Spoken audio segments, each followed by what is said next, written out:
Your grandfather saved for 10 years to buy a Rolex. Gen Z is spending that same money on a vintage Casio from a thrift store and feeling smarter about it. The watch industry just got flipped upside down, and the biggest luxury brands in the world are quietly panicking. What if I told you the most sought-after watch of 2024 wasn't made by Rolex, wasn't Omega, wasn't TAG Heuer?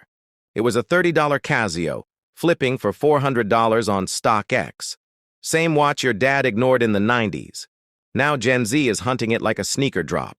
Here's what's wild. The $50 billion watch industry has no idea how to respond. And here's my promise to you.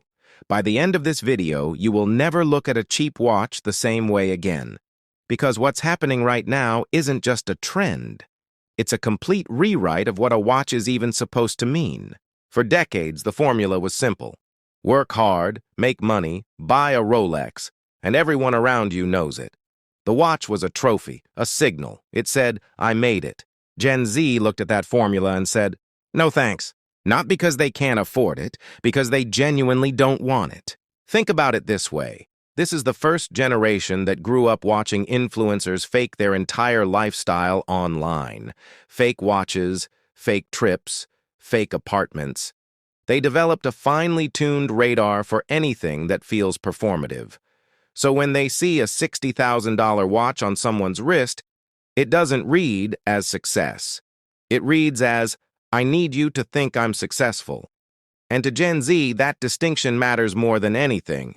Now, some of you watching this might be thinking, didn't every generation use status symbols to signal identity? And yes. But here's the difference. Previous generations used symbols to show where they were going. Gen Z uses them to show who they already are. That's not a small shift. That's a completely different relationship with objects. So what does that look like in practice? A 22-year-old in Manchester finds a 1987 G-Shock at a car boot sale for £8, cleans it up, posts it, gets 300 likes and a DM from someone offering 200 for it. That watch didn't come with a certificate, a boutique, or a heritage campaign. It came with a story. And the story is what made it worth something. That's identity, not aspiration. And that one shift is the reason every legacy watchmaker is scrambling right now. For decades, the formula was simple. Work hard, make money, buy a Rolex, and everyone around you knows it. The watch was a trophy, a signal. It said, I made it. Gen Z looked at that formula and said, no thanks. Not because they can't afford it, because they genuinely don't want it. Think about it this way. This is the first generation that grew up watching influencers fake their entire lifestyle online. Fake watches, fake trips, fake apartments. They developed a finely tuned radar for anything that feels performative. So when they see a $60,000 watch on someone's wrist, it doesn't read as success. It reads as, I need you to think I'm successful. And to Gen Z, that distinction matters more than anything. Now, some of you watching this might be thinking, didn't every generation use status symbols to signal identity? And yes. But here's the difference. Previous generations used symbols to show where they were going. Gen Z uses them to show who they already are. That's not a small shift. That's a completely different relationship with objects. So what does that look like in practice? A 22-year-old in Manchester finds a 1987 G-Shock at a car boot sale for £8, cleans it up, posts it, gets 300 likes and a DM from someone offering 200 for it.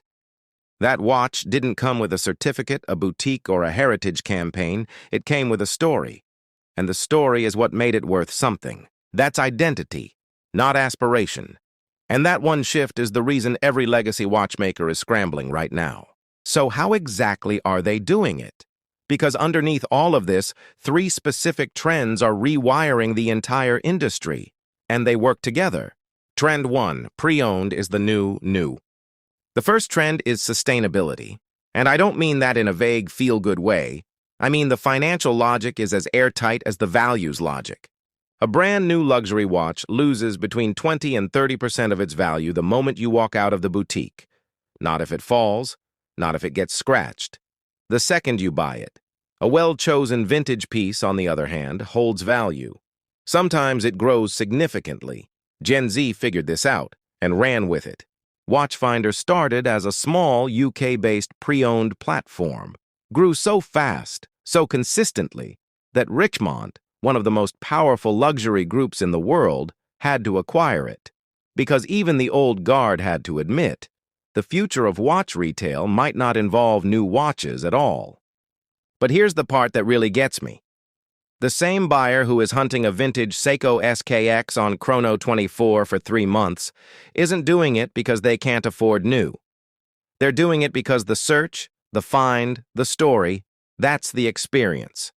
The new watch in a box with a certificate and a bow, that's not an experience. That's just shopping. Trend 2, the resale game. The second trend is resale culture. And this one Gen Z imported directly from sneakers. They grew up watching someone buy a pair of Nike Dunks for $110 and flip them for $400.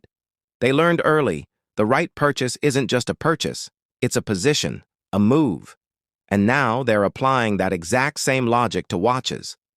StockX launched a dedicated watch category, and it's now growing faster than any other segment on the platform. The Rolex Daytona in stainless steel retails at around $15,000. Street price on the gray market? Sometimes double. There are people in this city who have never set foot in a Rolex boutique making serious money trading that reference like a stock ticker. Here's what makes this really interesting for the broader market. TAG Heuer sits in the $2,000 to $4,000 range, expensive enough that a buyer stops and thinks, but without the resale story that makes it feel like an asset. Without a clear answer to, why this watch, why now, why me, that middle ground is shrinking fast. And TAG Heuer isn't the only brand sitting in it.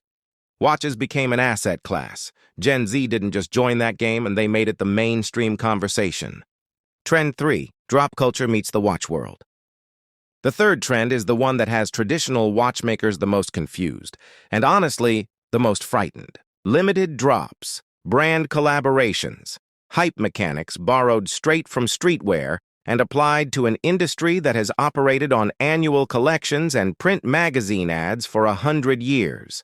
Gen Z doesn't want a watch that's been available for 40 years. They want a watch that was available for 40 minutes. Scarcity isn't a problem for them. It's the entire point.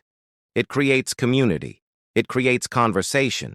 It makes ownership feel like membership in something. Casio with Palace skateboards. G-Shock with a bathing ape. These aren't traditional watch moves. These are culture moves. And they work because Gen Z doesn't separate the watch from everything else in their identity. The watch they wear connects to the music they listen to, the brands they follow, the communities they're part of. A collab between a watchmaker and a skate brand isn't random to them. It's a membership badge. And you either have it or you missed it. So where does this all go? Let's be specific. The brands winning this decade are treating Gen Z as a creative partner, not a marketing target. Swatch is the clearest example. They took a brand that had become largely irrelevant to young buyers and turned it into a cultural engine. The MoonSwatch wasn't a product launch. It was a cultural event. They did it by doing the one thing most legacy brands refuse to do. They let go of exclusivity as an ego play and used it as genuine excitement instead. Seiko is having a quieter but equally real moment. Their vintage catalog is being rediscovered by a generation that never knew it existed. A Seiko 5 from 1973. Doesn't look like your father's watch to a 23-year-old.